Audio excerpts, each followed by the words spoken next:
I pozdrav braćo, dobrodošli u novi klip. Dobrodošli u novi serijal, znači kako da ubacite grafičku u vaš PC. Znači ovdje imamo GTX 1050 grafičku. Ubrzo ćemo isto snimati serijal kako očistiti grafičku i kako sve to lijepo spremiti i otvoriti grafičku. To će gledati u sljedećem klipu. A sad, kako da ubacite grafičku i gdje treba da je ubacite. Ovdje ćete vidjeti da imate dva slota, znači. Imate slot 1, znači slot 2. Možete u bilo koji slot uključiti grafičku. Obično u slot 1 ovdje, pošto je malo bliži ovdje ventilatoru, ako vama ne bude moglo stati, znači stavit ćete ga u slot 2.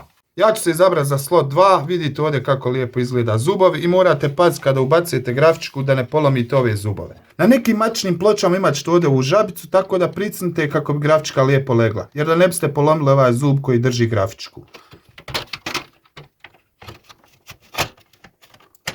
Kada ste ubacili kao ja ovako grafičku, potrebno je da uključite u struju, znači ovo je dodatak za struju.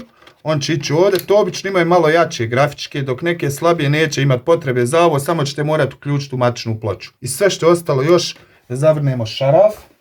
Pošto ovdje meni ručni šaraf, mogu ga rukom lagano zavrnuti. I kao što vidite, grafičku smo uspješno ubacili, tako da ljudi sve što treba jeste da upalite komp i da tjerate svoju grafičku. U sljedećem serijalu kako očistiti grafičku i kako to sve lijepo odvrnuti i spremiti. Ćao braćo!